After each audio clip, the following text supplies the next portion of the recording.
in our post-webinar email that each of you will receive, you will get a copy of the webinar recording. So you can look out for that.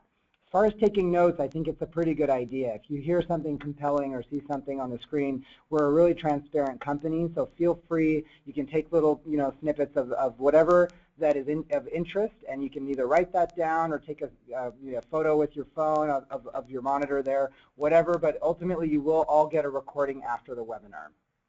So thanks again for joining us today. I want to introduce our webinar really briefly. Skylar today, she's really going to cover kind of what's going on in the rental market, what's causing a lot of the fast growth in rental prices, as well as just overall changes in the market. And I'm really excited that Skylar was free to join us today. I've been working with her for a few years now, and I'm just always overwhelmed about the depth of knowledge that she has. I'll do a quick bio intro for her, and then I'm going to pass it off. But Skylar joined Zillow in the summer of 2012. She creates many of Zillow's real estate indices and metrics, including the buyer-seller index and the buy-rent break-even horizon. In addition to authorizing many of Zillow's research projects, she also heads up the economic research satellite team at Zillow New York City. She currently holds her PhD in economics that she received from the University of Washington. So we're just really fortunate to have Skylar here today, and I'll quickly let Skylar introduce herself as well, and then we'll get started. Hello. So thank you, really, the team here at Zillow for inviting me, and thank you guys so much for being interested in data and rental markets and what's happening. So at Zillow, just to kind of give just really briefly to talk about why I even exist at Zillow. Zillow has a fairly large economic research team that takes advantage of the fact that we have so much data that we can make formulate insights and make conclusions that other researchers across the country really can't, because they don't have access to this just real richness in what's available. And so Zillow, wanting to be a transparent company and wanting to leverage all the assets that we have and really make things available, data want to be free. There's a big group of people who ask questions every day, what's happening and why. Okay, so let's answer some of those questions. What's happening and why? Today we're going to talk about rental markets. Let's see, I'm sorry, we're trying to advance the slides here. Oh, good, there we go. So let's just start with a general market overview in terms of what's happening high level. Okay, so high level, what you're seeing in front of you on the screen here, let's focus first on the blue line. Okay. Rental markets all across the country are experiencing pretty incredible market pressure, and that pressure is, slowly supply is coming online, right? We see a lot of construction out there, but where we see a lot of it is in prices. Okay, so that blue line that you see there that ends at around, $1,400, that's the median valued rent across the rent, the whole housing stock, SFRs, condos, and co-ops over time, right? And what you can see is that growth has been very persistent and very steady, okay? Now, if you focus on that purple line, what the purple line gives you is look on the right-hand side, and this is my appreciation over time, how fast things are growing. So if I look at mid-2013 and I follow that purple line all the way forward, what that tells me is that rents are growing faster and faster. There's a little bit of seasonality there. You can see in that purple line from the fluctuations during winter and summer months growing faster or slower, but overall what's happening is rental markets are continuing to heat up despite a lot of the construction that we're seeing. And really they're related, right? That intense price pressure is driving a lot of the construction that we see. Okay, so high level, rents are increasing very quickly, and would you happen to know, right, that this is happening at the same time that your alternative market, right, so if I have to push very hard on this button to get the slides to change.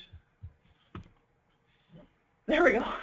It's happening at the same time, rent and rental markets are really heating up at the same time that home buying markets are starting to slow down. They're getting healthier and a bit more stable. So what you're seeing in front of you now, this is the median value of all homes. So this is purchase prices over time. You can see the bubble and bust, right, and the crash in home values. And what you could also see during this period of time is the recovery. So if you look at kind of where we hit our trough in 2012, home values really started to bounce back very quickly. And a lot of that had to do with some of the conversation we'll have a little later with investor activity, buying homes and converting them to rentals.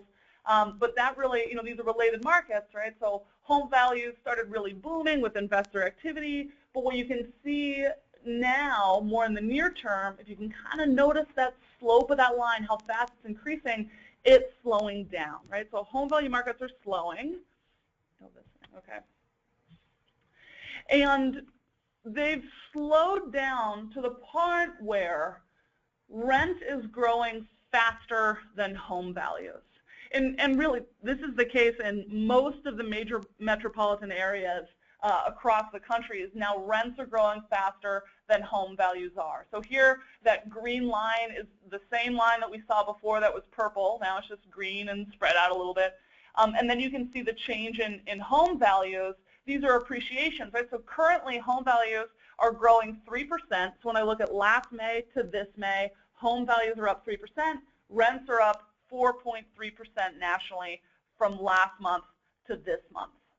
Okay, so it's really, one of the ways that we're thinking about this right now is we're in a real transition period where, if you were talking to me last year or even 2 years ago, we would be talking about a really fast-growing home market, a home buying market that was really driven by supply constraints and really fast home value growth. Okay, that's transitioning now into a slower market, and now the story for rentals is almost taking its place. Right? Rent is really growing very, very quickly due to a lot of demand, constrained inventory, and that's driving really, really fast rental growth. So you can kind of see these patterns are shifting, and they're changing places. Okay, and now is the time for rentals, really. Okay, now I just gave you some national numbers. Okay, so that around 4% national number is what's growing across the country. That includes a lot of different kinds of markets, right? So the graph that you're seeing in front of you, this is percent increase in rental values from last May to this May.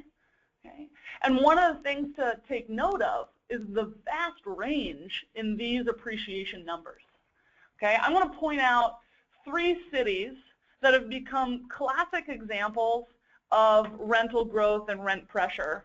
And these 3 cities have all seen very strong job growth and a boom in tech centers. Okay, so there you're talking about San Francisco, where rent is up 11% from last year. Denver, where rent is up 15% from last year. And Seattle, compared to the other 2, a meager 7.5, but really 7.5 is still extraordinary growth. And what we're also seeing is, the rents are definitely up on the West Coast and in southern markets, and a lot of that has to do with migration, just where population is growing and where it's less, often, one of the things that we're going to talk about too is what drives rental appreciation or rental inflation has to do with whether or not supply is growing fast enough in your area. Okay, so a lot of range across the rental space. Would you surprise you? A thing too. Check out Detroit, Michigan. Right, Detroit has fairly fast rental growth, and a lot of that is coming from downtown. Right, you've got a huge metro where the outskirts are really fading away, and so everyone is kind of moving more into the center. And turns out there isn't that rental stock in the center of the city, and so even Detroit has a booming rental market. Okay, so there's just different patterns across the country, but it almost uniform across. There's a lot of pressure. Okay, let's get to the next slide here. And to say, there's really even a lot of diversity in how quickly rents are growing across metropolitan areas. Okay, so I'm starting with Seattle here. These are the Seattle major cities in the Seattle metropolitan area. And one of the things to notice here, if you look on the left, okay, this is getting my median rental value. Okay, so anyone's familiar with Seattle, you don't have to be here, but kind of think of the dark dots, the dark green dots. These are really expensive areas. Okay, these are the expensive areas. And then when I look at the other side, the red side, the darker the red, the faster home values rents are growing. Okay, and what you can kind of see, more or less, right, is that there's a lot of rental pressure towards the city itself, right? So a little bit more in the urban areas. And if you're familiar with where Microsoft is, or where Amazon is, or Zillow itself is placed, a lot of the pressure is coming around these areas of intense job growth and a lot of tech jobs that are moving into the area. Okay, so let's look at the next metropolitan area. Again, another classic example of a lot of job growth driving rent pressure. We're looking at Denver. Again, the left side is, your median rents. Your right side is how fast rents are growing, right? And here, you get a little bit more of a sense that rents are booming kind of more in outlying areas. It's not Denver itself. It's also the surrounding area where people are driving to live, where there wasn't a lot of rental stock, but you've got a lot of people flooding in the market that rent first, maybe buy later, or maybe they're, buying is not even in the future for these households. So the patterns can vary widely across the metropolitan area and be driven by just different kind of cultural aspects, or where jobs are located, or what companies are moving in where. So it is very unique to your area in many ways. Okay, and finally, let's just do one last one. I wanted to point out Chicago, where Chicago's rental growth across the whole metropolitan area is not incredibly strong, right? If I look at Chicago as a whole, not very strong. But you can clearly see that there are areas in Chicago where rents have a lot of pressure. They are growing very quickly, right? So more towards the water, some of the hip areas with the loop, and these different locations are seeing that pressure that maybe outlying areas aren't, where rents are actually dropping, right? So there's again wide distribution of what's happening across metropolitan areas, hip areas, hot areas, cold areas. Local. This is where local expertise really kind of comes in as boots on the ground. And I know I said that last one, Chicago, was my final one, but everyone loves thinking about the craziness that is San Francisco and the intense pressure and migration that they have there, and a limited amount of land space. Check out, Google moved into San Francisco. Check out where the really expensive areas are, of course, on the peninsula, right? And then Berkeley, different clusters like that. But if I look at where the rental growth is, it's those same places. It's where you have access to the city that rents are really experiencing a lot of pressure, and where you have access to those job centers that are really booming.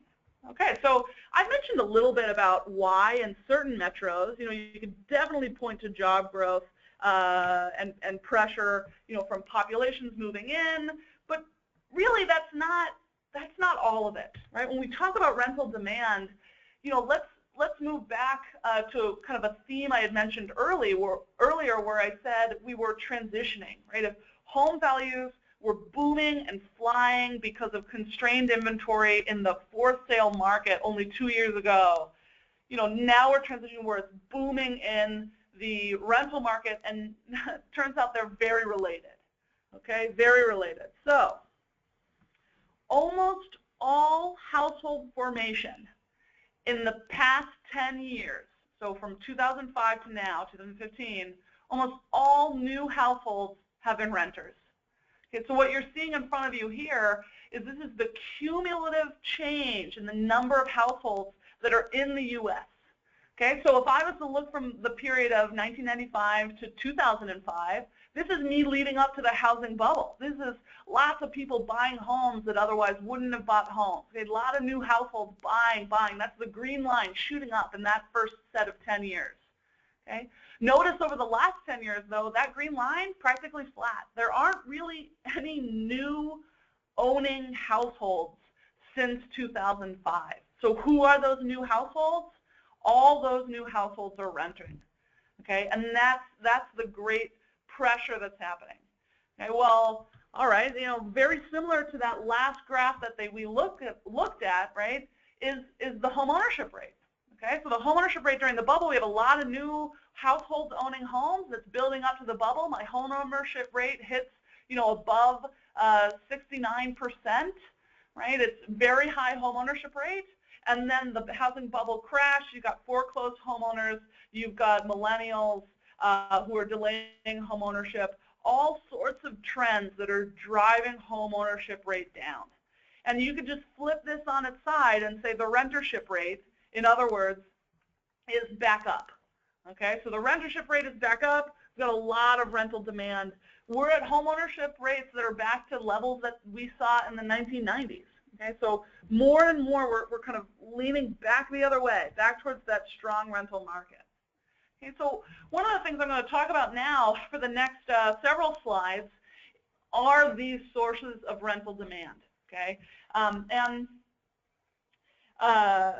oh, sorry, I also want to let you know that you could definitely ask questions, and we'll try and answer them, as they're on topics. If we get any good ones that relate to the topic that we're currently talking about, we'll try and address them in the presentation. Otherwise, we'll answer, all the questions we can at the end. Okay. So to get back, so there are these strong sources of rental demand. Now I'm going to leave aside kind of that labor, talking about job growth and people's abilities to pay more for rent because their incomes are growing or because they have good jobs. That is certainly a part of it. That was me showing you different areas of a metropolitan area where rent has a lot more pressure near some of these urban areas where there is job growth. But I'm going to talk a bit more about these three groups.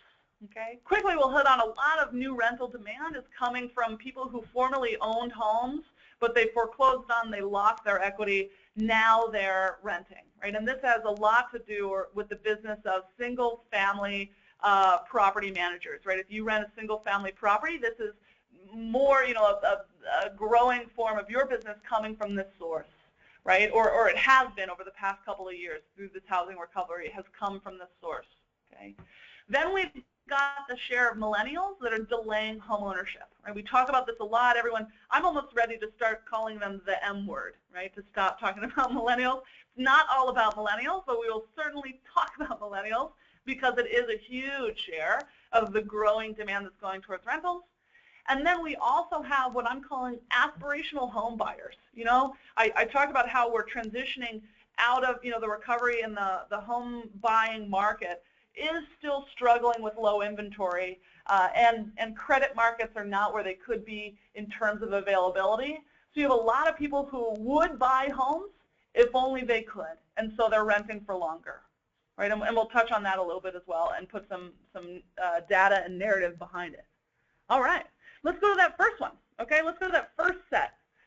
So it turns out we went through a housing crisis, and it was very painful. And one of the painful parts about that housing crisis was people losing their homes, right? And why would they have lost their home? Well, there are a lot of different reasons there, and we're not going to go into all of it, right? But a lot of it had to do with the fact that you lost your job and you couldn't make those rental payments, okay? Or excuse me, you couldn't make those house payments. You couldn't make the mortgage payment. Maybe you got a 7-1 arm and you didn't know that the payment would jump up like crazy, and then you lost your job and there's no way that you can maintain this mortgage. And so what you see in front of you here are unemployment rates over, historical unemployment rates over time, going up to 2014, right? And what you can see is that the unemployment rate of SFR renters really went highest, okay? So they're, generally are a higher set here, and also for apartment renters, right, the unemployment rate peaked up. And a lot of this almost also has to do with switching, right? I switched from being a homeowner to an apartment renter because I lost my job, right? So the whole unemployment rate is much higher among these renter groups, okay? And a lot of that, this is related to the fact that you're getting a lot of foreclosed homeowners moving to the rental market. Okay, can you explain SFR renter? Oh, yes, sure. Yeah, SFR, single family residence. So I mean a detached home. Actually, in our, it really depends on what data set you're looking at, how to define that. Most of the time, we will include townhouses, so an attached home, but a townhouse as an SFR, a single family residence, right? The way that we define multifamily is you have two, it depends on the data set again, but for the most part for this presentation, within the same structure, you have 2 to 4 units. So you can think condos can fall into here, well, rentals wouldn't be condos, but anyone who's renting out a condo would fall into this space, as well as apartments. And then in some cases, triplexes, duplexes also fall into more multifamily spaces. Once we get to apartments, we're generally talking about 5+ units. Great. There's a lot of great questions coming in. I think we'll let Skylar continue just for a bit longer, and then we'll address the questions towards the end, if that's okay. Okay. We can also, at different times pause at certain transition slides. Do you want to take a question? I just don't want to interrupt you. Do you want to take a Yeah, question? you guys got a good one? Okay. Well, on the data side, when you're aggregating these data for the larger metros, oh yeah, how can we look at data on a local level? Oh, that's great. Yeah, so a lot of the graphs that I'm showing here, some of them can only be looked at the national level because the data source that we go to. Let's say it's data about what's changing with rent. That first section, when I was talking about rental appreciation, all of that can be found all the way down to the zip code level in your area in most cases. Now, we're going to suppress certain areas where we don't have good data, but you can find it down to the lowest level. How do you do that? We publish all of it on our website, Zillow.com/research, and there's a data page on there that you can click on to see, you can download a whole CSV that has those time series of rent or rental appreciation rates, anything really that, lots of different metrics that touch on housing markets all the way down to the zip code or neighborhood level. So we make all of that available. Yeah, and you can we write articles and also just insights as well that we publish to our site. Want to take another one? Yeah, maybe one more. Maybe one more. What trends will reduce demand in the nearish future, maybe 5 to 10 years? Reduce rental demand in the next 5 years. Yeah, one of the things, I think, really, if we're looking over the next 5 years when we say what's going to happen to the rental market, I think over the course of this presentation, what you're going to find is I'm going to point to so many reasons that rental markets will remain strong, certainly from the demand aspect, right? Mortgage rates are going up over the past. It's going to start feeling very expensive to buy a home if you were used to a 3% mortgage rate, right? So that might put more people towards renting for longer. Now, keep in mind, though, that rent is getting very expensive, right? And we're going to talk as well about rental affordability and how renters might be perceiving rent prices and when their demand for rent will have to start backing off because they can no longer afford it. And what should happen then is prices will respond by slowing down and things will, even out in the end. But, for the most part, over the course of this presentation, you're going to hear a lot of good news about rent continuing to grow and a lot of reasons why rental demand is very strong. Yeah. So to the extent that, so we talked about the unemployment rate and why a lot of demand might be going towards rentals from foreclosed homeowners. Well, they vacated housing that was then purchased by investors, a share of which converted those homes into rental SFRs, or that single family residence unit. Right? And so one of the things that's changing in the rental landscape, right, in the rental market, is that the traditional rental market of apartments and, smaller multifamily buildings, right, that was generally a larger share of the rental market, and more you're competing for rental demand with people who are renting out single family residences. So you can see over time, 1980s, 1990s, 2000, and we go all the way to 2013 here, the share of renters that are living in single-family residences is growing. Okay, so when you think about who your competition is for rental demand, more and more it's also SFRs, right? So to the extent that you're competing with, the option of a yard, of larger living spaces, or that kind of feel to the rental experience, right? Anytime you can kind of think of your competition, it is changing. Yeah, go for it. All right, so now I want to switch to another source of rental demand, and this is the classic one that everyone, the M word. Okay, so the M words are delaying home ownership. Okay, and focus right now on that blue line. This is the percentage home ownership of young adults aged 23 to 34. And what we can see from this graph is it is slowly decreasing over time. There's a little bit of market seasonality in there, little boom and bust cycles with the housing bubble, but for the most part, a downward trend. Well, a lot of people say things like, well, millennials don't want to own, they're into renting. And that is certainly true for some millennials. We'll show you a survey we did when we asked people about renting and why they do so in a little bit. But it is the case, however, when we do other surveys, that millennials still have pretty conservative views of home ownership, right? They still want to be a homeowner eventually. It's just about whether or not it's in the cards for them right now, right? So, for example, we asked a bunch of millennials, is owning a home necessary to be a respected member of society? And millennials came back, 45% of them said yes. If I asked people 65 and over, only 30% said yes, right? So in many ways, very conservative views of home ownership, right? About owning a home is necessary to live the good life or the American dream. Millennials, again, are right on par with the silent generation in terms of the share of people who say yes to that question. Okay, so it's not necessarily that they won't go to buy homes, but there are a lot of headwinds that millennials face, right? And then just other changes in their strategies for when they make certain decisions. So, for example, millennials are also delaying marriage and baby, right? You delay marriage and baby, to an extent that I don't need that greater space. I don't need that yard to play soccer yet. So I'm going to continue renting for longer. So they're delaying those events that really precipitate home ownership. So they stay in the rental game for longer, right?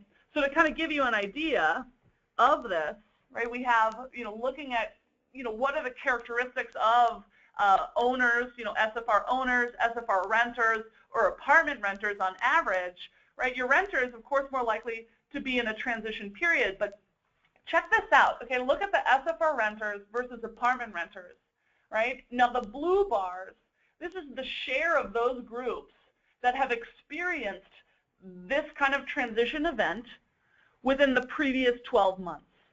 Okay, so in other words, 6% of SFR renters, rather than 3.8% of apartment renters, have had a birth or marriage. So again, when we saw that definition before, where I said, millennials are delaying home ownership because they're delaying major life events like birth and marriage, right?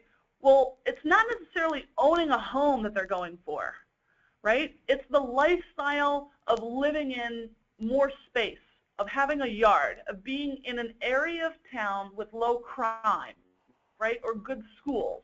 So to the extent that more and more of the rental market is going to the periphery because there's more SFR renters, right, you still have this option for those groups that are making those transitions to stay renters for even longer still, right? But the idea here is that you will lose a lot of them to home ownership, right? Certainly as rent becomes more expensive, but it's more about the lifestyle of living in the unit as opposed to just straight up renting, or it could be more about the lifestyle of living in that kind of unit.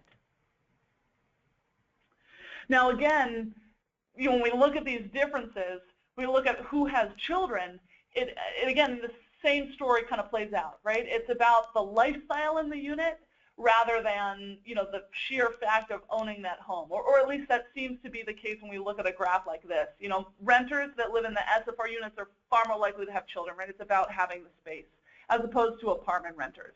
Now that doesn't mean that your apartment renters don't have kids, and in fact, the apartment renters that have kids might face more just troubles and barriers than other groups. So, one of the things to kind of get it, if you have an apartment complex where there are a lot of children, you might be dealing more, it's more likely that you have single parent households in these apartment units. And again, when we talk about rental demand, and we're going to talk about affordability, the single parent household, these are ones that really struggle with affordability, right? In terms of finding good daycare nearby, or just livability of an area, how do I get to work? These are all questions that are just more and more crucial to these groups. So when you think about your group, whether you're a property manager for single family residences or apartments, and you see kids around, these are definitely different characteristics or different characters of different groups that gravitate to these different markets. Okay, now sure, it's about lifestyle, it's about making these decisions and about whether or not I'm able to get a no home, but it's also about having jobs, right?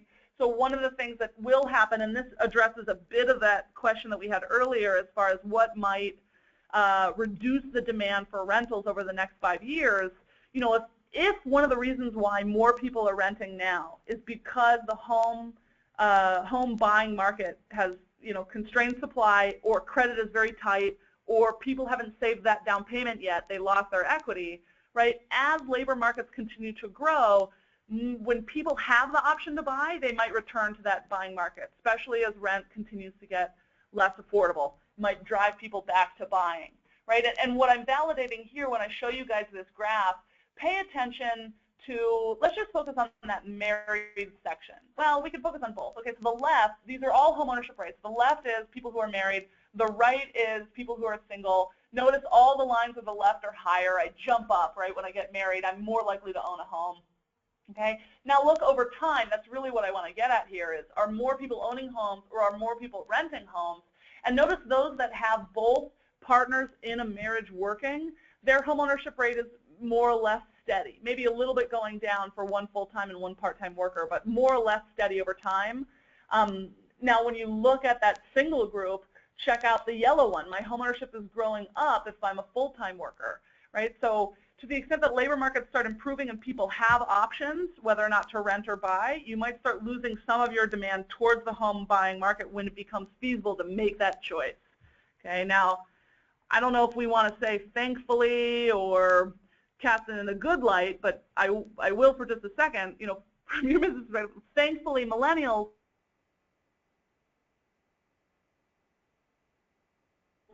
are fairly underemployed in the sense that you have it's a weird way to phrase it, but you have a lot of millennials who have college degrees, have student debt that's record high student debt, and underemployment, and hey, high rental payments make it very hard to save for that down payment, and it's a little harder to get into the home buying range, which leads them into your purview for longer, right? In terms of they're renting for longer periods of time. So we asked the hundreds of renters why they don't own, and it was the case that a big part of it was affordability. I can't afford the maintenance taxes and monthly payments of home ownership, right? And I really want to point out this maintenance question in the sense of that's the huge service that property managers and renting really provides for people. When a lot of the feeling or from these kind of surveys that we get, it is the uncertainty of owning a home and having the roof needs maintenance, or turns out I have to tear out all the pipes.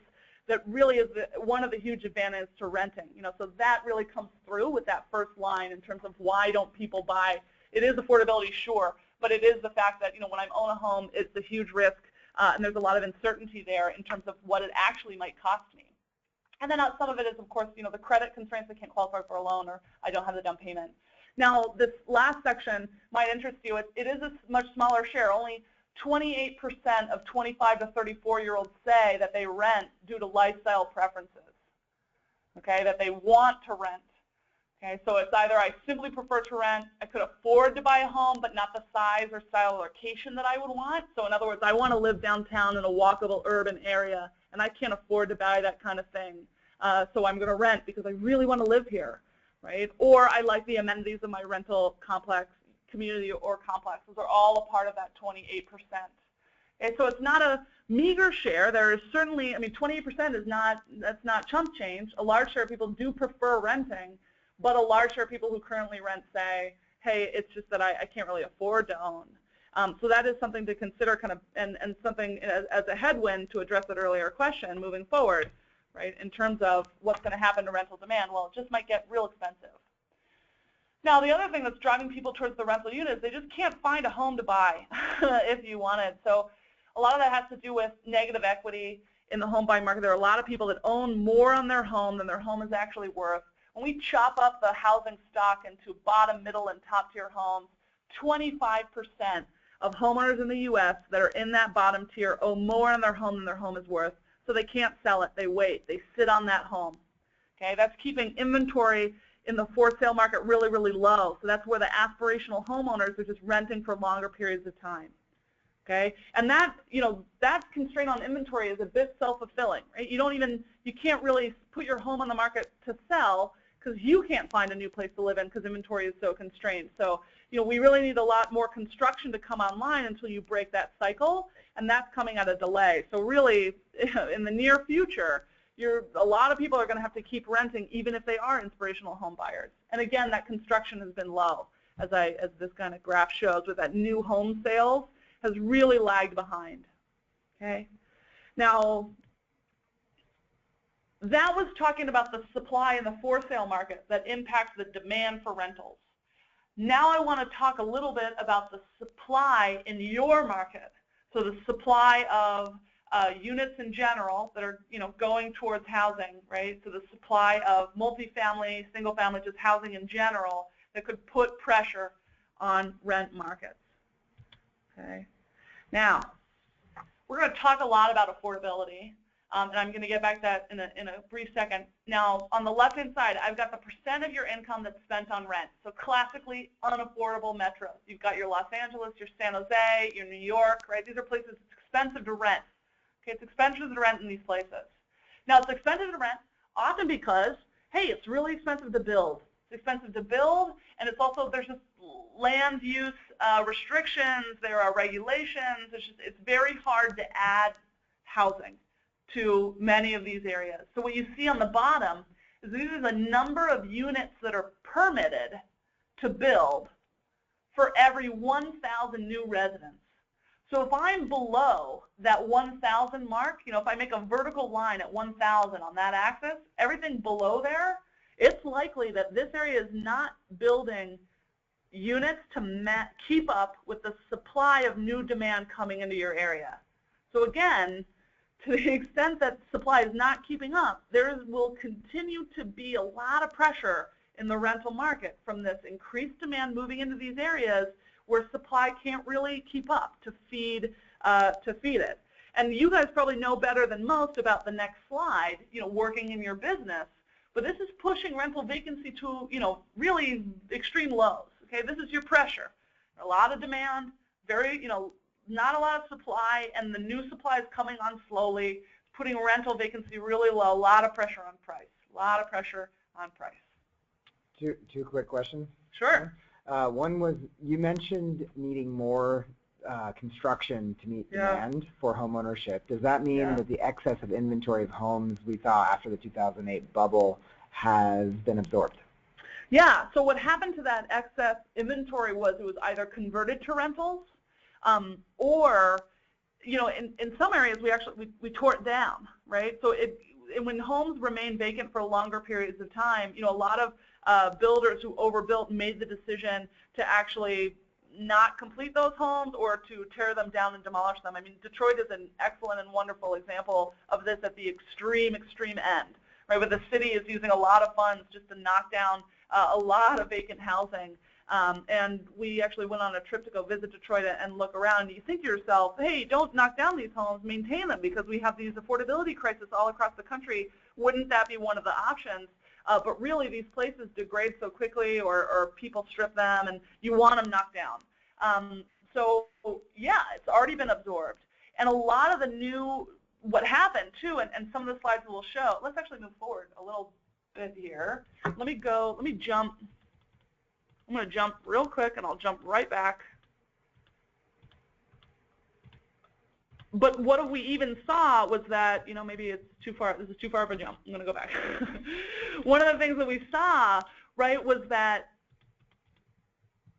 with affordability, and it's actually related to rental affordability as well, when things become unaffordable, people start to double, right? You've got multiple house families or multiple, sets of people living in the same home together, right? So there is a lot of pressure. And one of the responses that happened to even that was people doubling. But as labor markets start to improve, we would actually expect to see a lot of new households coming online. And just another really quick question about how this graph was done. If Denver had such a high increase in rent, why wasn't Denver selected for this graph? Oh, it's probably in there, just not labeled. Just not labeled. Yeah, we can't find it. That would make sense. Okay, great. Just that. No problem. Yeah. All right. So when I talk about, now this is the headwind, right, that rentals are facing, in the sense of they're becoming unaffordable. Okay, so the blue line, that's mortgage affordability. That's helped out a lot by low interest rates. Okay, so that remains really low, a lot to do with low interest rates. Rents don't have that advantage, right? So if you're talking about rents, you're looking at that green line. This is the share of your monthly income that you would expect to pay on the median rent across the housing stock. Now, since we go all the way across the housing stock, that includes SFRs, condos, and co-ops, but we wanted to grab, anyone on average who would want to rent any given property. How does that change over time? And it's topping that 30% rule of thumb that people generally have. Okay, so the median income to the median rent right now is at 30% in the U.S. Okay, in Seattle it looks a little different. We're at 31%. Okay, so a faster growth in rent over time. And if I look at San Francisco, I mean, it's at 46%. I mean, if we want to talk unaffordable locations, San Francisco is an extraordinary example. LA also up there, almost close to 50. Okay, so that's becoming vastly unaffordable. And these areas are not very unique. Okay, so every dot here that's red on this graph is an area that is far less affordable now than it was before the housing bubble, so in the past. The size of the dot is the share that you would have to spend on your income on the share of your income that you would have to spend on rent. That's the size of the dot, but the red is the change over time. These are places that have become much more unaffordable over time. So here you're thinking, everything red that, many of the cities that we already talked about, but, check out Florida also. Huge, much less affordable than it was over time. Even the Midwest, much less affordable to rent in these areas than it was over time. And all that has to do with rents really outpacing incomes. In general, housing outpacing incomes. Okay, but there are still sweet spots. Okay, if you live in any of the metros that are in the top left-hand corner here, we're saying you're in a sweet spot. What this means is you have faster than average job growth, but you're still affordable. So people are moving into your area, chasing these jobs, but rents still remain fairly affordable relative to other cities. Okay, so there's like Atlanta, Phoenix, Las Vegas that remain in this sweet spot. Unfortunately, for the American renter, generally when you chase plentiful jobs, you're going towards an area that's less affordable. Okay, but there are still these sweet spots out there. And you can play, this is an interactive visual on our Zillow.com/research, so you can play and kind of look in here. Right, and a lot of this affordability has very high consequences in terms of, the headwinds that your clients face here. So we break out these rent burdens. And by rent burden, the low, medium, high, this is just the share of your income that you spend on rent. So who spends the most on their income, who spends the least out of their income. And so almost 69% of people who fall in this high rent burden category cannot cover 3 months worth of expenses if they lost their job, right? So that also means that they tend to skip out on dental care, right? You don't get dental care if you spend a lot on rent. Okay, so there's just a lot of affordability barriers that are also faced by your clients that you might want to be particularly sensitive to, even as rent is increasing, which is for many reasons great for your business, right? But struggle. Rentals are struggling now. It is many people are talking about rental affordability crises all across this country. Okay, and notice this is a bunch of you can grok more of this later on your own time, but I want to point you to the increasing motivation page here on the far right. Okay, so these are the census asked people, why did you move? You moved in the last year. Why did you move? A larger and larger share of the population is going towards these two reasons, right? I'm moving for an easier commute. We're just getting more and more crowded. These cities are getting crowded. I want to walk to work. I want to live in a walkable area. I want to move for an easier commute. And often, what's difficult to do that and get cheaper housing, but to move for cheaper housing is also a rising reason, right? To just show you people are feeling the rental affordability crisis, across this country, right? So, okay, a larger share are wanting to live in walkable areas or to have a much easier commute than they did before. And here we can see, the characteristics of your clients. If you're in an apartment building, of course, people, move to you and go to you because they're the kind of person that wants to go carless, that wants to live in in a walkable area where I can travel to commute without my vehicle. And so you see these higher graphs on that share car list. 27% of apartment renters do not own a car, right? And to that same point, right, if we go to commute type, 14% of apartment renters bike or walk to work, and 30% use public transit, right? So to the extent that this is a group of people who are aiming to go carless, that are aiming to go walkable, providing, the means for people to find bus stops or figure out their commute could be a huge advantage for you, right? Or could be a nice feature of what you offer. Okay, here's that doubling up. This is what I was trying to find earlier, what I wanted to jump forward, is that, really when you talk about have all that excess housing been absorbed, yeah, right? So a lot of it was converted, and to the extent that we're even at a form of doubling. So when I look at rental affordability on the right axis and the share of adults who live with another adult who's not their romantic partner, right? These things are related. The more expensive an area is, the more I have to double up, okay? And what you're seeing probably in your business, right, is that those that are, aiming to live in these expensive walkable areas are having to double up a little bit more, right? So the green line, these are bedrooms per person. You've got less than one bedroom for every one person if you're renting an apartment, right? These are people who are willing to accept different strategies to afford living in great areas. Okay, so a lot of people, we get the question of, well, things are unaffordable. My rent affordability is topping 30%, but what does that mean, or is demand going to drop off? It's hard to say, of course, because forecasts are tricky, but people are clearly willing to accept much higher rates out of their income to live in areas that they want to live in, and they're willing to do other strategies like doubling up and then also living in smaller spaces. So it's hard to say, what the future holds, but there are, there's different kinds of willingness out there. Now, if I have a lot of doubling, so I have a lot of households that are living with other adults that have that aren't the romantic partner, right? But job markets really start to improve over time. I can start spinning out. That means there's a lot of potential housing demand out there that can keep rental demand strong. So that big spike that you see at the end, this is the change in household formations. There are a lot of new households, millennials moving out of their parents' basements, moving into out of their parents' basements, or no longer living with roommates. They got a new job, they're now able to live on their own, and that's that big spike we saw in the household formation.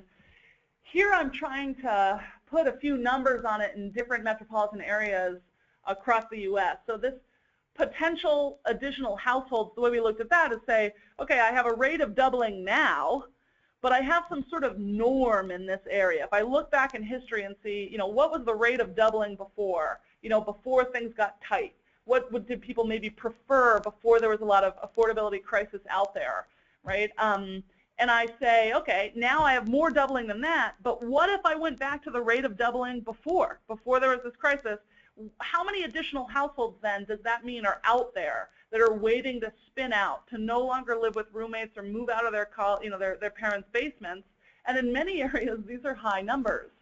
Now, I think in some places, the rate of doubling just might have increased for the long term, but let's say it went back to those historical norms. You're looking at, the hundreds of thousands of households that are, as labor markets continue to improve, might be looking to move out and living on their own, right? Now, look at that last column, the ratio of potential households to available vacancies. Right? There are just far more households out there that could be moving out, forming on their own that are currently doubled up relative to the available housing units. Okay, so now as a final plug before we start taking a whole bunch of questions, check us out at Zillow.com/research. We have a lot of different briefs or information and trends. You can play with a lot of these interactive visuals or hear our commentary on it. You can also download data, lots of different metrics about the housing markets. We also have these one-pagers here. You see on the lower left the example for real estate, but we have ones for rentals as well, where you can download this PDF, snap your logo on it, and we update this every month. It'll tell you about different rental trends or numbers in your area. Where are rents growing fastest? Where are they slowing down? and use it. Data want to be free. Honestly, I'm very honest when I say you can slap your own logo on there. It's just get our numbers out. We're all about transparency and sharing. So with that, I would love to take any questions. Awesome. Thank you so much, Skylar. A couple questions just in terms of being able to share the slides afterwards. I mentioned in the beginning, and if you joined later, that's totally fine. But everybody will receive a copy of this recording and the slides won't be in the email that you'll receive, but a copy of the entire webinar will be. And so you can watch it and learn from it again at your leisure there. Just a couple quick questions. On one of the slides, it looked like you had touched on foreclosed homes, and you mentioned that they were being absorbed. Mm. Who are they being absorbed by? Are they like real estate investment trusts, or are they homeowners? Like, who's absorbing that? Yeah. So probably from 2000, even 10, kind of where it kind of started really in fervor, all the way through 2000, late 2012, 2013. So really strong investor activity. Now, who those investors are? Lots of different ones. You could have mom and pop investors who are buying up distressed properties, or you can even have very large, equity firms that were doing the same thing, right? Buying up single-family residences or different distressed properties and converting them to rentals. A lot of condos, same condos that were converted to, from apartments to condos were then converted from condos to apartments after the bubble bust and burst, right? So a lot of different sources of investment. Some of those were cash purchases, mom and pops, large firms, foreign buyers do this as well. It really was a range of investor activity. Awesome. Building permits.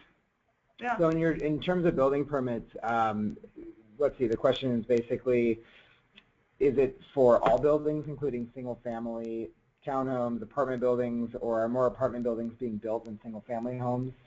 Yeah. So the growth rate right now in building is much stronger among multifamily homes. So the pace with which construction in multifamily, that's much faster than the pace of construction in single family residences.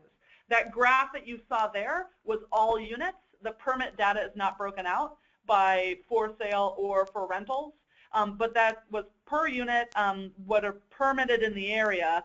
Generally, when we think of new migrants to a city, people who are moving in, many try and buy, but often, you rent first and get your lay of the land as well. So a lot of that will be in the rental space, and with the growing millennials or the new household formation being dominant in rentals, you would think a lot of that that new demand would be on the rental side, and even the supply is just slow.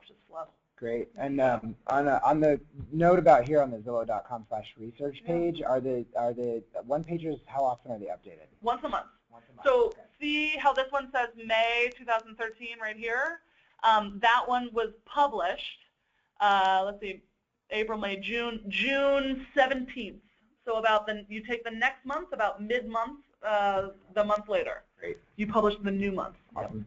As an investor, do you have an opinion for Sharon here? Which is best now, a single family residence versus a duplex? Ooh, we haven't done that research, but that's a good question. Okay. Ooh. Okay, Sharon, you might have just sparked a new webinar. Well, the webinar after, I got to go into the data. I got to go into the analysis. Okay. Sounds good. Yeah. And it looks like Rochelle wanted to just give you a big shout out and thank you, and also that Zillow has made themselves incredibly valuable and great content and a great spend of her time. So thank you. Thank you for that feedback. One question came in on the rent estimate, because that's newer than the historic, than the sales estimate. So can you kind of explain how that's computed a little bit? Sure. Let me give the high level of this one. And so what we do, is we take all the listings on Zillow. So that includes apartments, single-family residence, duplex, townhouses, everything we've got on there, Now, I now have a data set where I have a listed rent price, and I know the features of all these properties, bedrooms, bath, square footage, right? Now, I'm going to perform a statistical model where I relate rent listing prices to the features of homes, right? And that's the current market trend, because I'm using these current listings, and I'm matching value, mapping it onto the characteristics of those homes. right? So in other words, I'm doing a statistical model that says, in the market right now, what is the value of an extra bedroom? What is the value of an extra square foot? Okay, now I have that understanding. I have this model where I've related these things. Well, I can take this model and I now apply it to the known housing stock. So I take that same statistical model and I estimate what would the listed rent be on something that hasn't listed, right? And maybe on something that has, wouldn't list, right? So this whole across the market, I can kind of get this estimate of what rents would be in different areas using current market trends because I'm using real listings. Great. Another question about the research page. We just have a time for maybe one or two more. Just in terms of the research pages, the Zillow Rent Index, what size properties are the average rents calculated for? So the Zillow Rent Index is the median rent across all single-family homes. So for us, that includes townhouses, duplexes, and triplexes, all condos, so that can be in any size building, and all co-ops.